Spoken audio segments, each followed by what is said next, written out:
De volta com o programa Perfil e o Dr. Cláudio Lamacchia, com quem nós estamos tendo uma conversa muito agradável, bom saber um pouco da vida dele. Dr. Lamacchia, semana passada nós tentamos conversar, eu digo, doutor Lamacchia, até contei no programa, sabe onde é que eu estou? Em Nova York. O senhor foi à ONU, quer dizer, na sede da ONU, fazer uma palestra, envolvido, obviamente, com a Associação Internacional dos Advogados. Todo mundo quer saber do Brasil. E eu achei bacana, porque o senhor foi falar para advogados sobre os advogados. E quando começamos esse programa, o senhor disse, olha, a situação dos advogados também é muito complicada. As pessoas têm mania de olhar e dizer assim, aquele fulano que é advogado do Beltrano, que está na Lava Jato, as pessoas não querem que as pessoas tenham advogados. O que queriam saber lá? Bom, na ONU, primeiro isso foi um evento da União Internacional de Advogados, mas um evento aberto dentro da ONU e patrocinado pela ONU. Então foi algo assim, para nós, para a OAB, algo relevantíssimo porque é inédito. É a primeira vez que a instituição, a Ordem dos Advogados do Brasil, tem fala na ONU, na sede da ONU, num evento oficial das Nações Unidas.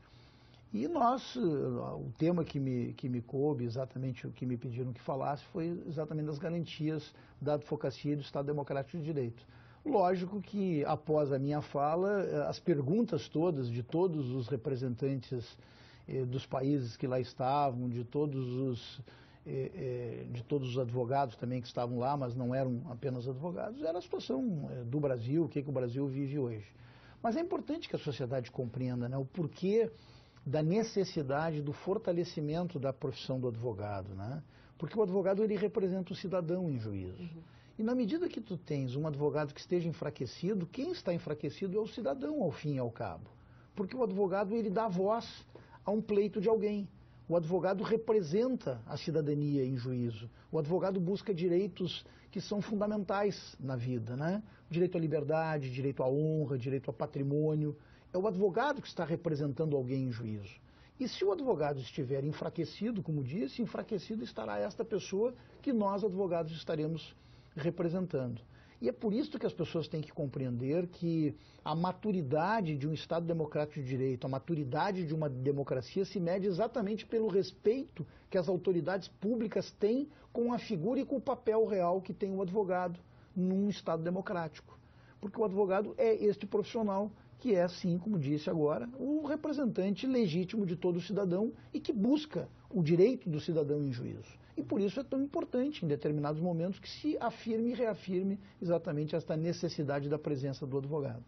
E como a ordem, aí eu lhe pergunto de uma maneira geral, lida com esse número enorme de advogados que nós temos, e nós temos um número muito grande de quase advogados, quase 1 milhão de advogados, e em qualquer atividade profissional, nós temos os bons, nós temos os mais ou menos, nós temos os problemas em todas as categorias profissionais, isso ninguém está livre. Como se lida com isso? Olha, Magda, eu lido muito bem com isso, eu lido com muita naturalidade. Eu lhe pergunto até como o cidadão, quando vai procurar um profissional, a gente sempre tem uma maneira de fazer as coisas, né, doutor? O que eu sempre procurei imprimir, desde o tempo que assumi a OAB aqui no Estado do Rio Grande do Sul, a presidência da OAB aqui no Estado do Rio Grande do Sul e agora também no Conselho Federal, foi sempre demonstrar, né, aos meus colegas e demonstrar aos nossos integrantes de administração da Ordem a necessidade de nós cortarmos na própria carne. Ou seja, dizermos o seguinte: hoje, a Ordem cobra e cobra muito externamente. Postura, ética, moralidade, mas a Ordem também pratica isso internamente. E, portanto, nós temos hoje um Tribunal de Ética e Disciplina que funciona na sua plenitude e com muita intensidade, onde nós punimos os colegas advogados que eventualmente transgridam os nossos estatutos, o nosso Código de Ética e Disciplina. A OAB usa muito fortemente essa ideia da penalização de advogados quando eles, de alguma maneira, eles estejam transgredindo aquilo que sejam os nossos ditames, os nossos princípios éticos da profissão, né? E ela dá este exemplo, e isso é muito importante. Os próprios advogados cobram da instituição para que a instituição assim haja. E em determinados momentos, quando nós temos situações mais graves na advocacia, nós inclusive dizemos, olha, um advogado que está envolvido com um crime, ele deixa de ser advogado e passa a ser um criminoso. Sim. Agora, o advogado, quando está exercendo na plenitude o direito de defesa de um cidadão, ele tem que ser respeitado e não pode ser confundido com o crime praticado pelo seu cliente. E esta é muitas vezes a confusão que o cidadão comum faz. Ele olha e vê o advogado defendendo um determinado cidadão, que é um criminoso ou que cometeu um delito, e olha para o advogado e envolve o advogado no meio disso. Isso está errado. O advogado cumpre o seu papel como defensor, mas não pode ser confundido com a figura do seu cliente. Doutor Cláudio Lamacchia, o senhor tem consciência, ou, quer dizer, óbvio que o senhor tem, mas o que o senhor me diz? O senhor sabe que as pessoas lhe veem, porque o senhor me parece uma pessoa muito transparente nas coisas que o senhor faz. Isso, Mário. Da sua vida, o que o senhor fala. O senhor é uma pessoa que a gente pode ver o que o senhor está dizendo hoje aqui, pegar esse programa que nós estamos fazendo hoje aqui e olhar daqui um tempo, ou ver um de muitos anos atrás. O senhor é coerente com as coisas que o senhor diz, o senhor diz uma vez só. O senhor sabe que tem muita gente que deposita no senhor uma esperança de que o senhor venha a ser amanhã ou depois, ou o governador, ou o nosso presidente da República, alguma coisa assim. O senhor tem consciência disso? Que as pessoas têm no senhor, assim, a figura do homem que é correto, do homem que defende as coisas certas. O senhor tem... Eu sei que o senhor já foi convidado, que o senhor já disse milhares de vezes que não vai se candidatar a nada, que o senhor não vai entrar para a política, mas a gente já viu tanta gente dizer as coisas e depois entra. Magda, eu te digo que eu fico muito orgulhoso, né? E com transparência, nessa forma que você estava dizendo, porque eu sou isto mesmo, eu fico orgulhoso, eu sinto orgulho de ver as pessoas, eventualmente numa ou noutra situação, olhando e dizendo, olha, Lamacchia, eu acho que tu poderia fazer isso, poderias fazer aquilo, mas o meu compromisso é efetivamente com a advocacia. Eu gosto da minha profissão, eu amo a profissão que eu escolhi, eu sou advogado, e eu tenho dito muito e com muita frequência agora nesses últimos tempos, principalmente em Brasília, porque sempre surgem aqueles comentários dos mais variados possíveis, eu tenho sempre deixado muito claro, olha, eu termino a minha gestão como presidente nacional da Ordem, que é algo que para mim me orgulha sobremaneira. Eu galguei todos os postos dentro da minha instituição de classe, né? E, portanto, isto é o máximo que eu podia imaginar em termos de projeção política e de trabalho político, né? Porque o trabalho dentro da OAB, ele é um trabalho político, ele não é político partidário, mas ele é um trabalho. Cheguei à presidência nacional da Ordem, represento o Rio Grande do Sul pela primeira vez na história, em 85 anos. Eu quero terminar a minha gestão na presidência nacional da OAB, voltar para casa, volto para o Rio Grande do Sul, porque não vou estabelecer residência em Brasília e pretendo advogar, porque acho que a advocacia ela me completa de todas as formas. Mas acho que sim, que nós precisamos instar pessoas comprometidas para que elas participem da política, porque isso é absolutamente necessário. E nós precisamos sim de um novo patamar ético também dentro da política. Como se participa na política? O senhor, por exemplo, participa, mas o senhor está à frente de uma entidade como é agora a OAB Nacional. Como que as outras pessoas podem fazer isso? Porque o que acontece? O que vai acontecer com a nossa política? Nós vamos ter novos políticos? Ninguém mais quer ser político, porque está achincalhada a palavra político, sabe? Os prefeitos não estão querendo ir à reeleição porque não tem mais o que fazer. Não, e além que fim nós vamos levar, doutor Lamacchia? O senhor que sempre foi um homem que teve tantas ideias, foi pela primeira vez, capitaneou movimentos de chega disso, basta daquilo, né? E eu não vejo outras pessoas fazendo isso. Eu acho que nós temos que incentivar. Nós estamos precisando de novos líderes. Nós temos que incentivar exatamente isso. O senhor está fazendo isso dentro da sua categoria profissional, mas cadê as outras? Mas nós temos que incentivar exatamente que a juventude que aí está, que os jovens que aí estão, que eles possam participar da política. Isso é fundamental, porque a partir disso é que nós vamos ter esse ciclo virtuoso e de renovação. Nós precisamos, e isso é um dos pontos extremamente positivos de tudo que está acontecendo hoje, né, Magda? Quando eu dizia que nós vamos sair muito melhores do que estamos hoje, neste momento no Brasil, é por conta também disso, ou seja, da consciência que nós estamos tendo nos jovens. Os jovens hoje participam da política. Os jovens hoje eles acompanham a política no dia a dia. E isso é fundamental. O senhor está percebendo isso? Ah, eu percebo. Veja... É que o senhor viaja muito, eu lhe conheço, é impressionante, é uma pessoa que, o senhor quando estava aqui no Rio Grande do Sul, o senhor viajava todo o Rio Grande do Sul, agora o senhor conhece todo o Brasil. O senhor conhece todo o Brasil e o senhor disse, seu fulano, como vai? O senhor conhece todas as pessoas, esse é do Acre, esse é da não sei de onde, é impressionante. Isso é verdade. Agora, Magda, veja bem, ó, isso que eu digo, eu pego inclusive o exemplo da minha casa. Sim. Né? A minha filha com 12 anos, a minha filha com 9, né? As duas hoje, elas acompanham a política. Claro, tu vai dizer, bom, mas Lamáquia, mas tu... Ok. Não, mas o quê? Mas elas acompanham a política, claro, né? Claro. Elas inclusive, claro que... Com a visão de uma adolescente, de uma criança, mas elas sabem exatamente o que está acontecendo hoje. Isso é bom, porque os jovens de 15, de 16, de 18, de 20, hoje eles estão acompanhando a política. E isso é bom, porque a partir desse momento nós vamos ter uma renovação. Claro que tem todo esse outro aspecto que tu estavas colocando e que as pessoas muitas vezes ficam refratárias de participar da política, né? Mas isso é necessário, nós temos que incentivar, inclusive, que novas lideranças possam efetivamente participar da vida política.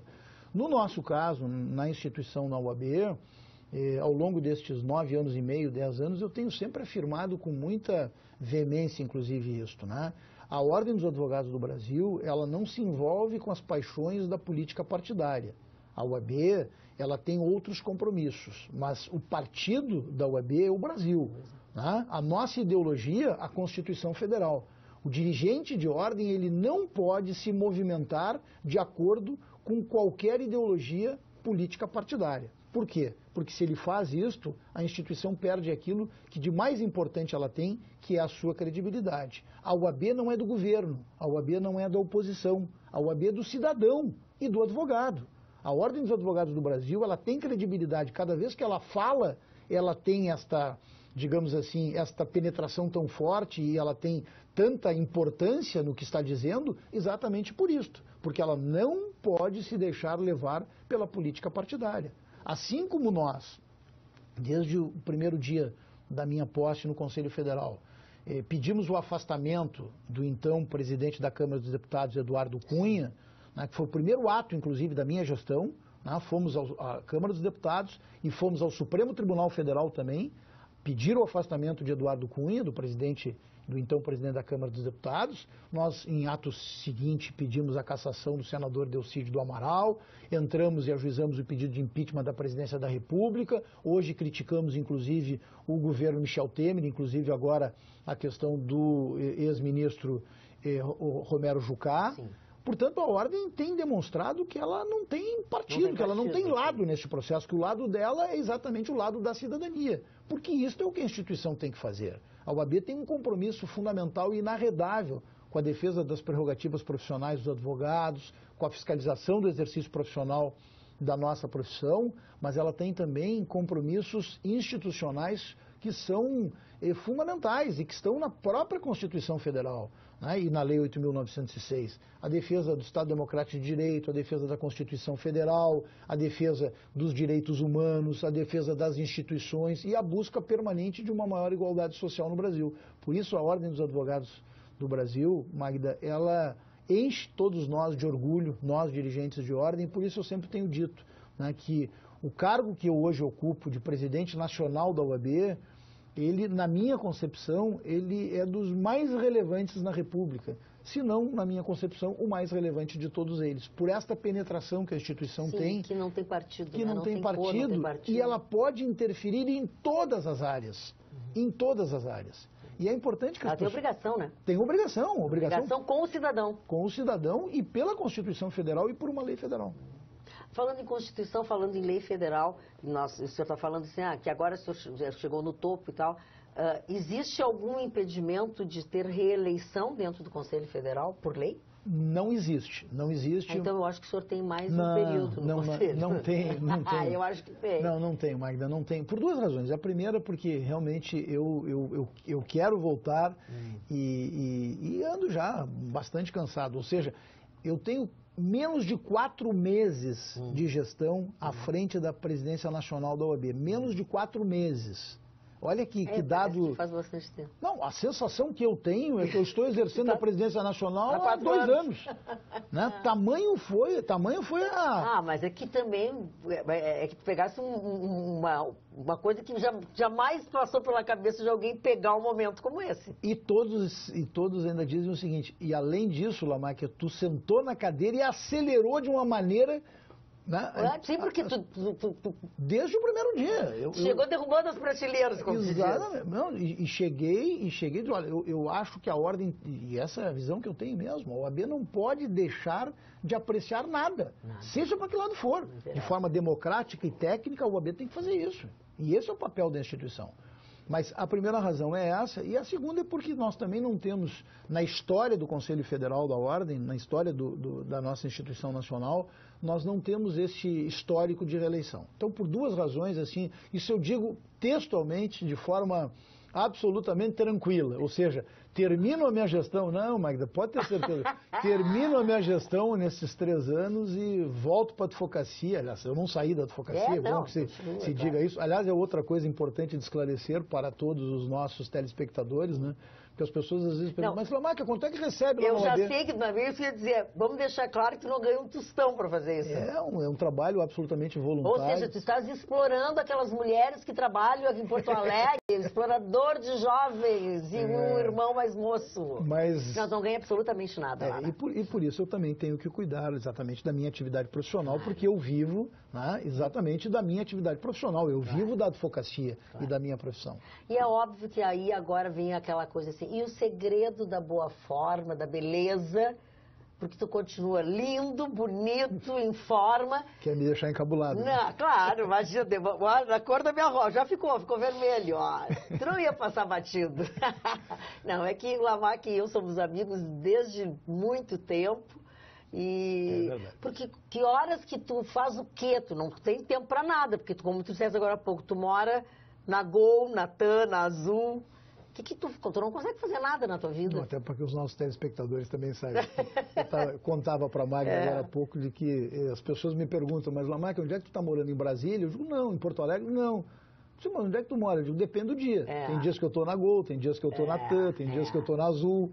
Então, esse é o quê? 2 dias em Porto Alegre? 2, 3 dias? Eu tenho ficado 2 dias em Porto Alegre. E o resto viajando. E o restante, ou Brasília, ou eventualmente cumprindo essa ou aquela missão da OAB. Você não consegue te exercitar, não consegue fazer nada, tua alimentação deve ser toda assim maluca. Totalmente desregrada hoje, Magda. Mas a família tem uma boa genética, porque a tua mãe é bonitona, tua mãe que dá, nem vou falar na idade da tua mãe que ela vai ficar de mal comigo, vai cortar meu pescoço. Não, mas a mãe também se cuida muito. Cuida muito. A família tem uma boa genética. Está em ótima forma também. Que bom. Mas eu acho que isso também contribui muito esses... É a tua satisfação pessoal, eu tenho a impressão. Eu acho que isso, Magda, e também aquilo que eu dizia, ou seja, o fato de que eu tenho uma família que me dá um alicerce extraordinário, entendeu? Isso para mim é tudo, ou seja, quando eu chego em Porto Alegre eu consigo namorar a minha esposa, eu consigo curtir as minhas filhas, curto a minha mãe, curto meus irmãos, enfim... Eu acho que é isso que nos faz feliz. Claro, então, claro. Na medida que nós estamos felizes... E a tua realização profissional? Tu fizesse faculdade aonde? Na PUC. Na PUC. Me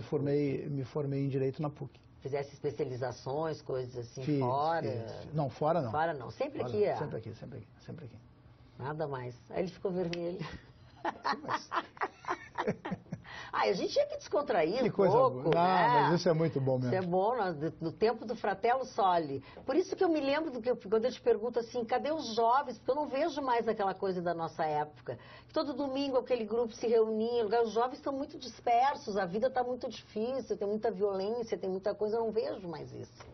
Eu acho que esse é um ponto que tu tocas, Magda, que ele é muito importante mesmo. Né? A questão da violência hoje faz com que as pessoas saiam menos para a rua. Né? Nós temos hoje também a ideia da tecnologia da informação, as pessoas muito grudadas no celular, nas redes sociais, nas televisões, né? Mas a ideia de que nós vivemos um momento de pura insegurança no Brasil é fato. E isso tem que ser efetivamente atacado por todos nós. Claro. Isso é algo que os governos hoje têm que pensar de uma forma absolutamente diferenciada, né? Agora tivemos há poucos dias aí mais um caso de violência sexual contra crianças no Piauí, agora no Rio de Janeiro, algo absurdo. Inominável sob todos os aspectos, absurdo, né? Absurdo. Mas isso é exatamente este olhar em cima da segurança pública que nós não estamos tendo. Né? E a sociedade tem que... E a OAB está muito voltada para isso. Muito. Muito. Eu estive, inclusive, agora há poucos dias em Santa Catarina. Nós tivemos um advogado, mais um colega advogado assassinado. Né? Uma situação também bárbara, um crime, sob todos os aspectos, inaceitável. Né? Inclusive com participação de policiais militares que estavam à paisana, que estavam fora do serviço, mas que, em tese, participaram do fato todo, sim, que será apurado, obviamente, mas por todas as informações que temos é isto. Essas pessoas também participaram deste ato, né? Então é isso que nós precisamos ter hoje. O investimento na polícia é fundamental, contratação de novos policiais civis, de novos brigadianos. O investimento na segurança pública é básico, é direto ainda. São muitos os problemas, né? E muitas vezes, né, quando se fala, por exemplo, na construção de novos presídios, as pessoas ficam pensando, mas vem cá, mas novos presídios, os políticos não falam em novos presídios ou em construção em presídios porque presídio não dá voto. É um grande equívoco, dá muito voto, porque na medida que se resolver o problema da segurança pública hoje no Brasil, seguramente o político que estiver como gestor trabalhando pela segurança pública, ele vai ter um reconhecimento muito grande dos seus eleitores. Eu não tenho a mínima dúvida disso. E passa exatamente por aí. Investimento em presídios e investimento na segurança pública. Isso, toda a razão. Eu acho que isso, é bem isso mesmo. É bem isso mesmo. Está acontecendo isso realmente. Doutor Cláudio Pacheco Prates Lamacchia, presidente nacional da OAB, muito obrigada. Eu sei que quase uma hora de conversa aqui, muita gente gostaria de ter participado desse nosso encontro. Foi um prazer muito grande conversar contigo, meu amigo de longa data, meu parceiro de tanto tempo. Magda, o prazer foi meu, obrigada, pode ter certeza disso. Obrigada, eu vibro vendo também aí o teu sucesso, torço muito por vendo os programas que tu apresenta, que eu sou fã de carteirinha dessa nossa grande jornalista. Nós somos fãs um do outro. Muito obrigado por querido. Tudo aí, pelo Beijo carinho grande. sempre, tá? Até uma próxima oportunidade. Obrigada a você também que nos acompanhou. Nós nos encontramos numa outra edição do programa Perfil. Até lá.